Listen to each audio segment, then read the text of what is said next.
Sir no error. तो चलिए question number 3 करते हैं। फर्स्ट वाले में एरर आपको समझ में आ गया? क्यों? मैं पूछ रहा हूँ, फर्स्ट वाले में एरर समझ में आ गया था आपको? Yes sir. क्या था? फ्रॉम इस सफरिंग के साथ, प्रीपोजिशन यहाँ सफरिंग। सफरिंग के साथ फ्रॉम आएगा। पहली बात समझ में आ गई। दूसरा, सेकंड वाले में कोई गलती नहीं है। थर्ड वाले को जरा एक बार देख लेते हैं। I suggest that he goes to the doctor as no soon no as he returns from B. Taking the examination. बताओ क्या गलती है? बी कोई में बताएगा मुझे? बी में गलती सर, है? बी में क्या गलती है? गोज नहीं होगा, ही ही गोन। गोज तो गोज नहीं होगा, ही गोज तो मतलब प्रेजेंट में ही हो गया ना, सिंपल। हाँ हाँ, कि तो जाते ही वो सजेस्ट कर रही है, तो इसमें नहीं आना तो का चाहिए। है। देखो ही इसको should go, I logically suggest that सोचो। He should go. He I should go to suggest, the doctor. मैं सजेस्ट करता हूं कि ही जैसे शुड ही गो। वो एग्जाम देकर वापस आता है, आए, तो उसको डॉक्टर के पास वह जाता है। ये बदतमीजी नहीं हो गई? भाई मैं सजेस्ट कर रहा हूं तो मैं यही तो कहूंगा, जैसे भाई तुम्हें बुखार है, तुम्हें डॉक्टर के पास जाना चाहिए। तो मुझे ऐसा लगता है कि हमें इस चीज को ऐसे लिखना चाहिए कि he should go. Yes sir. जैसे I suggest that he goes की जगह I suggest that he should go to doctor should go. As soon as he returns from taking the examination. बात क्लियर हुई? क्योंकि वहां इससे पहले वाले सेंटेंस में साफ साफ लिखा है, क्या लिखा है? कि भैया सजेस्ट दैट। ठीक है, बिल्कुल क्लियर हो गई बात। सर एक चीज हाँ पूछनी पूछो है। पूछो पूछो। सर ये सेकंड वाले नहीं समझ में आया, मतलब इसमें तो जब गलती इसमें लग कोई रही थी गलती बट क्या, आप कह अच्छा रहे जो हो। लग रही थी वो बता दो, मैं उसकी फिर ढूंढ नहीं लूंगा। मतलब गलती नहीं लग लग रही नहीं, थी। मतलब अरेंजमेंट अरेंजमेंट का अरेंजमेंट लग भी रहा था ठीक है, मतलब। अरेंजमेंट भी ठीक है। जब गलतियां नहीं होती हैं तो उसमें गलती ढूंढना तो बेवकूफी है, पहली बात। और लगे गलती है तो बता देना चाहिए कि सर मुझे ये गलती लगी थी, मुझे लगा कि ये गलती हो सकती है। तो क्या? Where could he have gone सही लिखा है। हाँ बिल्कुल सही लिखा है। मैं नहीं जानता वो इसमें आगे इतनी भी। सुबह ही सुबह कहाँ जा सकता था। ठीक है, ये मैं सिंपल। चलो आगे बढ़ो। The introduction of T and coffee and such other beverages have not been without some effect। बताओ क्या गलती है?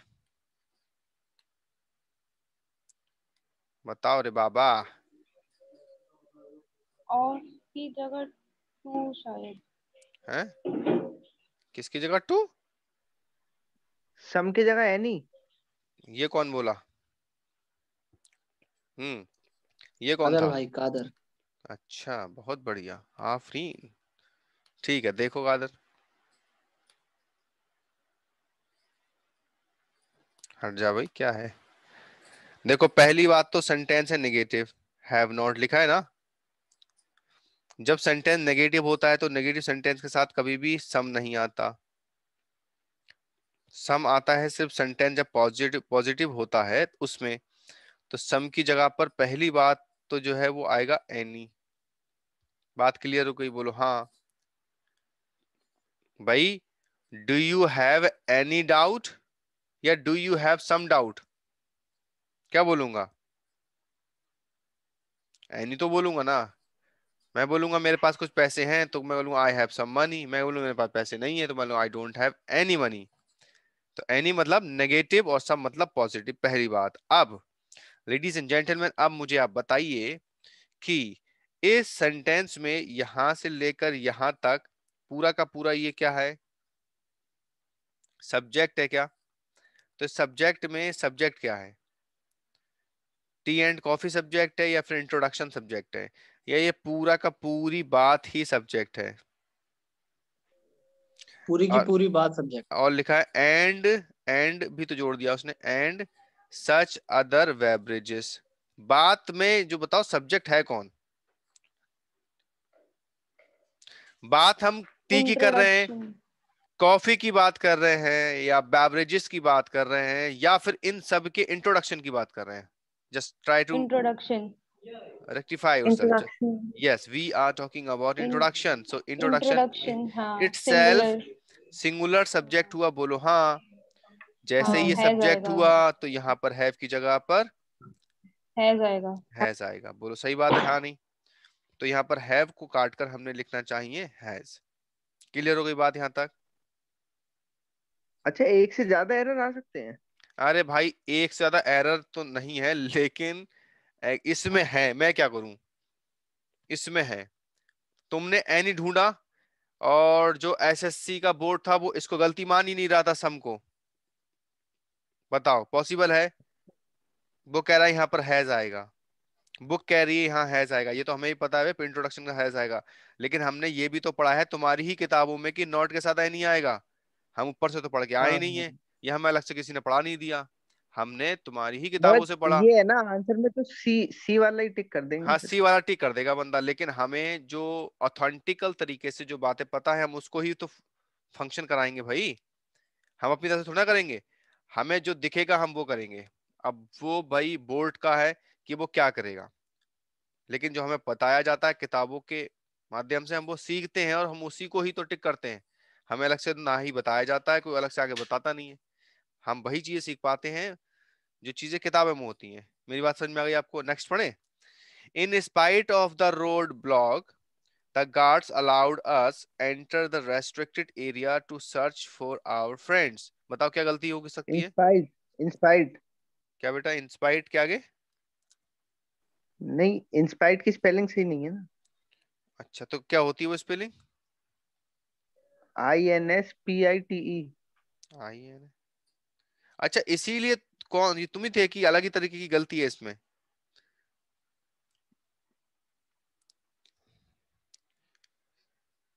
इंस्पाइट ये स्पेलिंग थी? चलो ये हाँ, तो, ये तो जो है छापे खाने की गलती है, इरेटा था, रेडम बोलते टू इसको। Enter in the restricted area नहीं आएगा? हाँ बिल्कुल सही बात है। देखो बेटा अब मैं तो समझाता हूँ, ध्यान से समझना ये बात। इन स्पाइट ऑफ अपने आप में ठीक है, एक गलती आती है, चलो मैं उसको बता देता हूँ अभी यही, ताकि वो आप सीख जाओ, है ना। देखो गलती क्या आती है।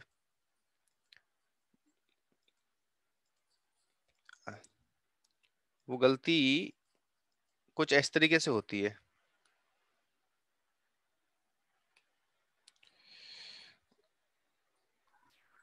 देखना कौन सा क्वेश्चन था ये, क्वेश्चन नंबर 5 था ना? फिफ्थ है, फिफ्थ, हाँ फिफ्थ। क्वेश्चन नंबर 5 के लिए मैं एक बात बता रहा हूँ, देखना ध्यान से मेरी बात। क्वेश्चन नंबर 5 में लिखा है इन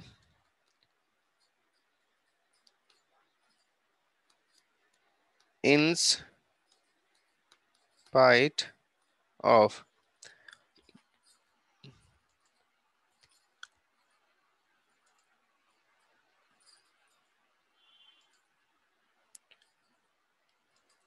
इन स्पाइट ऑफ, जब इन स्पाइट ऑफ लिखा होता है तो इसी का मतलब डिस्पाइट होता है।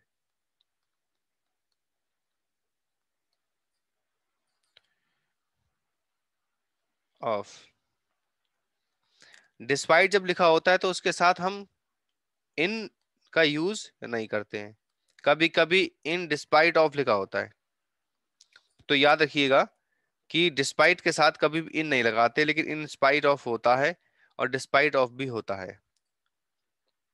मेरी बात क्लियर हो गई? एक गलती तो ये आती है नॉर्मली। हाँ अब मैं एक चीज बता रहा हूँ, देखो ध्यान से सुनना मेरी बात को। मैं आपको कई बार बता चुका हूँ, ये बात कई बार बता चुका हूँ कि यार एक सब्जेक्ट होता है, एक वर्ब होती है, इस वर्ब के अकॉर्डिंग यहाँ पर एक ऑब्जेक्ट हो सकता है और एक ऑब्जेक्ट और हो सकता है। एक ऑब्जेक्ट होने का मतलब है एक डायरेक्ट ऑब्जेक्ट हो सकता है और एक इनडायरेक्ट ऑब्जेक्ट हो सकता है। बात हाँ क्लियर हुई बात मेरी? अब देखो जरा ध्यान से, यहाँ पर लिखा है इन स्पाइट ऑफ, ये तो ठीक है, स्पेलिंग की गड़बड़ थी यहाँ पर, ऑफ द रोड ब्लॉक, यहाँ पर द गार्ड्स ये बना सब्जेक्ट, अलाउड ये बना वर्ब, अस ये बना हमारा ऑब्जेक्ट, अस। अब एक ऑब्जेक्ट मुझे और चाहिए, तो enter the restriction area to search for our friends. एक ऑब्जेक्ट ये रहा। तो यार एक बात याद रखना, जब सेंटेंस में एक ऑब्जेक्ट यहां हो और एक ऑब्जेक्ट यहां हो, तो जो इनडायरेक्ट ऑब्जेक्ट होते हैं हमेशा वो उनसे सब्जेक्ट पहले से करते हैं। उनसे पहले प्रेपोजिशन होती ही होती है। बिना प्रेपोजिशन के ऑब्जेक्ट तैयार नहीं हो सकता।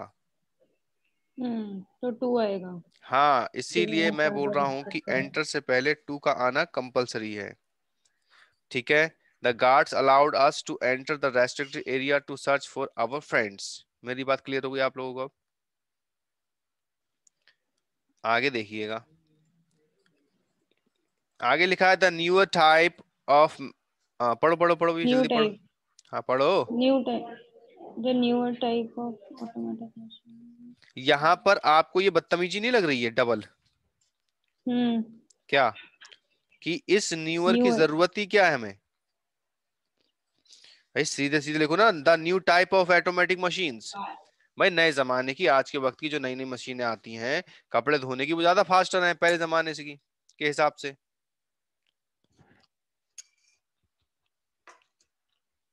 ठीक है।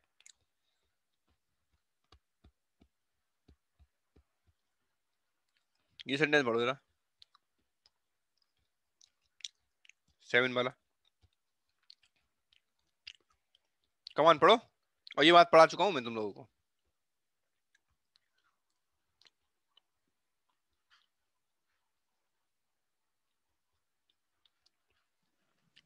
पढ़ दो, बता दो। 17 लोग, 16 लोग हैं। सर इसमें वो रिसेंटली कंप्लीटेड एक्शन लगेगा। हाँ,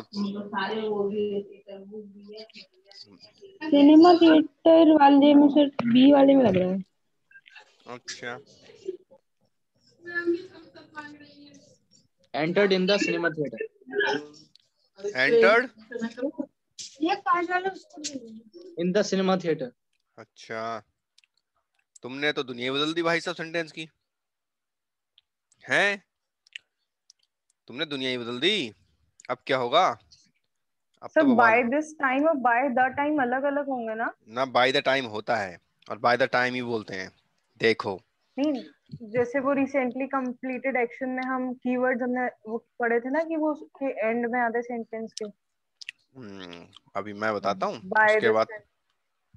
अब तुम्हें सारी बातें याद आ जाएंगी। देखो,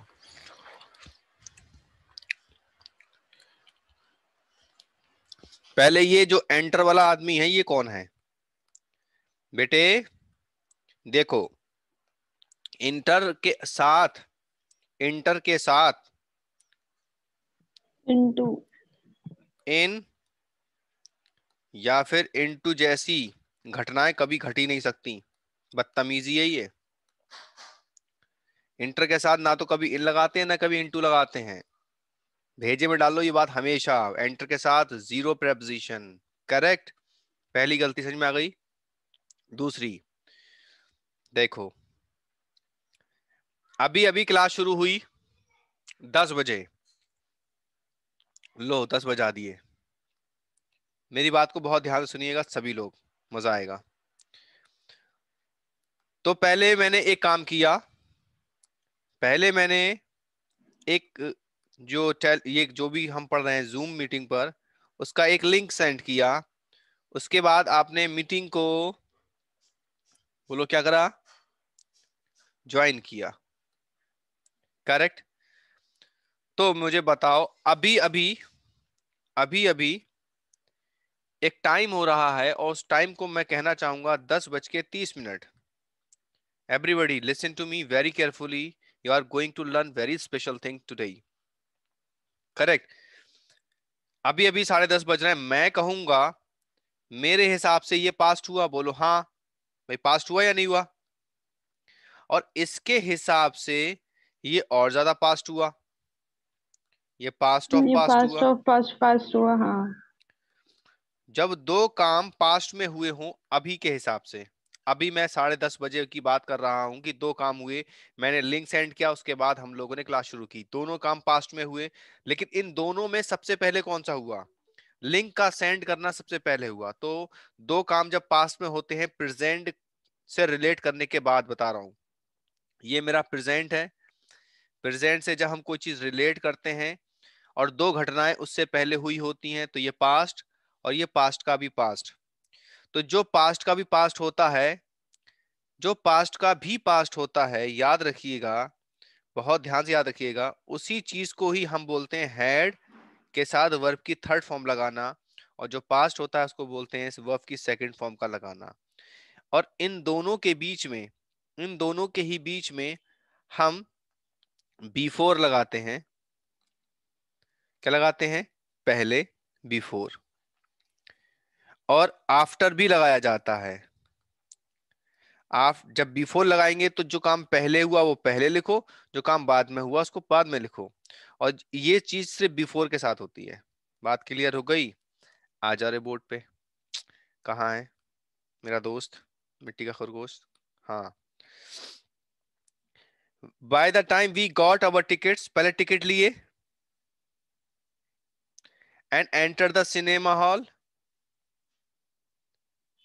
ठीक, अब हमारे पास 10 मिनट बचे हैं, जल्दी देखो। The show was already begun, तो शो जो था पहले ही शुरू हो गया था। अब मुझे बताओ पहले कौन सा काम हुआ? कम ऑन एवरीबॉडी, पहले कौन सा काम हुआ होगा? पहले फिल्म शुरू हो गई या टिकट खरीदे? भाई मैं, अरे पहले टिकट नहीं खरीदे महाराज। पहले फिल्म स्टार्ट हुई होगी। हाँ, अब तुम्हारे फिल्म शुरू होती है 3 बजे, अब तुम पहुंची 3:30 बजे, तो हमारी गलती थोड़ी ना है, हम तो टाइम पे शुरू करेंगे फिल्म। अब तुमने टिकट खरीदे 3:31 पर, तो जब उसने टिकट खरीदे थे तब क्या था? उससे पहले ही फिल्म शुरू हो गई। तो जो काम पहले शुरू हुआ उसको ही हम किस में लिखेंगे? हैड में। The show had already begun. मेरी बात समझ में आई आप लोगों को? अगर आई हो तो कहो yes sir. Come on. Yes sir. हाँ, धन्यवाद। आगे बढ़े? Yes sir. आगे बढ़े। हाँ, 10 मिनट वैसे ही बचे हमारे पास, जरा से क्वेश्चन हो नहीं पाते हैं। ठीक है, चलो आगे देखो। क्वेश्चन नंबर 8 देखो जल्दी से, और मुझे बताओ क्या गलती। Each of the students in the computer class has to type their his own. Very good, ये तो देयर की देखते, जगह हिज। हाँ ये तो देखते ही बता देना चाहिए था तुम लोगों को। Very good. देयर भाई, ईच जब आता है, सभी याद रखिएगा, ईच जब आता है तो ईच का मतलब होता है इंडिविजुअल की हम बात कर रहे हैं और सिंगुलर की बात कर रहे हैं। हमेशा याद रखना, हमेशा, कि ईच आए, एवरी आए, आइदर आए या नाइदर आए, इसका मतलब सिंगुलर होता है। तो सिंगुलर सब्जेक्ट और सिंगुलर वर्ब। ईच के साथ यहाँ पर हैज आया, जब यहाँ पर हैज आया तो यहाँ पर हिज आना चाहिए था, देयर नहीं आ सकता। Getting my point? Question number 9 कौन करके दिखाएगा ये बताओ। ये तो मैंने इतना पढ़ाया आप लोगों को, क्या ये बताऊं, और अच्छे से समझाने की कोशिश की है मैंने इसको हर बार। कम ऑन जल्दी बताओ।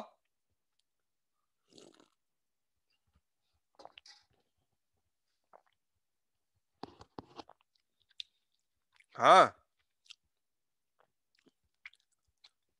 अरे बताओ बाबा। सर हाँ, ए वाले में है एरर, ए वाले में। ए वाले में टी की जगह आई आएगा क्या? सुधर जाओ तुम लोग, सुधर। ठीक है, ऐसी हरकतें करोगे तो बन गए तुम अधिकारी। चपरासी बनने वाली हरकतें नहीं कर रहे हो तुम तो। देखो, फैक्ट ऑफ माय, माय आएगा यहाँ मी की जगह, क्योंकि यहाँ बीइंग लिखा है। आपको बता चुका हूं, जब जिरंड केस आता है तो जिरंड केस से पहले हमेशा पॉजिटिव केस आता है। पॉजिटिव केस आता है, और पॉजिटिव केस किसका बनता है? सिर्फ या तो नाउन का बनेगा हाँ, या या फिर फिर pronoun का। प्रोनाउन का बनेगा। तो यहाँ प्रोनाउन है तो मी की जगह क्या लिखेंगे? My being a stranger. The fact of my being a stranger doesn't excuse his conduct. भाई समझ में आ रही है बात? लिख लेना ये बात। पॉइंट नंबर 9, क्वेश्चन नंबर 9 के लिए बात लिख लेना कि जिरंड से पहले, जिरंड मतलब समझते हो, एक ऐसी वर्ब जिसके साथ आईएनजी आया हो आईएनजी लगाओ। और जिसका यूज जिसका यूज नाउन की तरह किया गया हो उसको ही बोलते हैं जिरेंड। समझ में आई बात? अब यहाँ पर तो जिरेंड की तरह यूज हुआ है, देखो ना, डज नॉट तो यहाँ लिखा है, यहाँ पर ये वर्ब शुरू हुई, सेंटेंस में ये सब्जेक्ट है यहाँ तक। Clear? The sea looks as if it has been agitated by a storm. बताओ क्या गलती है? कम ऑन जल्दी बताओ, टाइम नहीं है। No error. अच्छा, एरर है और बहुत ही अच्छा एरर है। चलो, एज इफ का क्या मतलब होता है? कम ऑन बताओ, एज इफ का क्या मतलब लाइक होता तो है? नहीं होगा। अरे एज इफ का मतलब बता दो कोई। जैसे कि। जैसे कि नहीं, मानो। हाँ मतलब वही। जैसे ही हम कहते हैं मानो, तो एक बात याद रखिएगा, हम प्रेजेंट की बात कर ही नहीं रहे हैं, हम पास्ट की बात कर रहे हैं। जैसे ही हम बोलते हैं काश, तो बात हम ये कर रहे हैं कि पास्ट की कर रहे हैं, प्रेजेंट की कर ही नहीं रहे हैं। जितनी भी घटनाएं हो चुकी होती हैं उसी के ऊपर हम Had been. अफसोस जताते हैं, उसी को ही हम रिप्रेजेंट करके दुखी होते हैं या फिर खुश होते हैं। तो देखिए, समुद्र तो ऐसा लगता है जैसे किसी तूफान से अभी अभी लड़कर आया हो, यानी तूफान ने इसकी सत्या लगा दी हो। तो ये बात अभी की नहीं है, ये बात हो चुकी है। तो याद रखिएगा, जब सेंटेंस में एज इफ आता है तो उसके बाद कभी भी सेंटेंस प्रेजेंट में नहीं होता। किस में नहीं होगा? प्रेजेंट में नहीं होगा। As if it had been agitated by a storm. ठीक है, बात कुछ समझ में आई? तुम तो ऐसे बिहेव कर रहे थे जैसे मेरे पापा हो। क्या बोलोगे? क्या तुम पापा थे? क्या तुमने बिहेव अभी किया या फिर पहले किया था? He behaves as if he were my father. ठीक है, तो जब कंडीशंस कंडीशनल होती हैं तो हम इन सेंटेंस को इस तरीके से बोला करते हैं। क्लियर हो गई बात? तो प्यारे विद्यार्थियों, बात यह है कि 10 क्वेश्चन मैंने करा दिए, 10 क्वेश्चन मैं आपको सेंड करूंगा, ये वाले, ये आपने सर खुद ये से वाले भी करने कर दीजिएगा, हैं। ये वाले भी कर दीजिएगा, वो रख लेंगे अपने पास। रख लेंगे? कहाँ रख लोगे? सजा के? चलो रख लेना सजा के। और बताइए, तो मैं बात ये है कि ये जो क्वेश्चंस हैं आपके सामने, ये 10, अभी तो मैंने आपको 10 करा दिए, और ये 10 क्वेश्चन जो रिमेनिंग 10 वो हैं, ये आपने खुद से करने हैं। करेक्ट? जब आप इसको कर लेंगे तब हम इस पर परसों को डिस्कस भी करेंगे और डिटेल में डिस्कस करेंगे। करेक्ट? और 10 नए आपको मिल जाएंगे। अगर आप करके लाओगे तो मैं इसको बता दूंगा, तो एक तो टाइम ये हमारा बच जाएगा। 10 मैं और बता दूंगा तो हमारा डे आफ्टर टुमारो हम 20 क्वेश्चन कर पाएंगे इजिली। ठीक है भाई? तो जो जो लोग आज ज्वाइन हुए हैं, कॉन्ग्रेचुलेशंस भाई। सभी लोग क्लासेस ले रहे हो रेगुलर सभी चीजों की? Yes sir. हाँ, यस सर। लेते रहोगे अच्छे से तो देखो फायदा रहेगा। सभी टीचर्स आपके लिए मेहनत कर रहे हैं, तो आपकी भी सर जिम्मेदारी बनती है कोचिंग कि कब से खुल जाएगी? कोचिंग जी सर कब से खुल जाएगी? जी। कब से कोचिंग कोचिंग कब से खुल जाएगी? सुनने में तो यही आ रहा है कि जून से सब कुछ पॉसिबल है। अब जून में कितना तो पॉसिबल है पिछले ये तो वक्त पिछले ही बार की बताएगा। तरह ना हो जाए कहीं। पिछले बार की तरह तो नहीं होगा, दिवाली बाद खुलेंगे। अरे ऐसा मत बोलो यार, ऐसा कतई ना बोलो। बहुत दिक्कतें हो जाएंगी, है ना? अच्छी उम्मीद रखो। दिवाली अभी नहीं है, दिवाली बहुत दिन है अभी दिवाली के। हो गया। ठीक है, अच्छी अच्छी उम्मीदें रखा करो हमेशा, हर हर किसी से। चलो ठीक है lease gentleman, thanks for your joining. Thank you sir. और हम day after thank tomorrow you आपको सर। मिलते हैं और देखते हैं क्या होता है। मैं आपको सेंड कर दूंगा, ग्रुप में ही सेंड कर दूंगा। ठीक है, ये आप ले लीजिएगा। चलिए, okay, thank bye you bye, sir. Take care and stay home. Thank you sir. Okay, bye bye.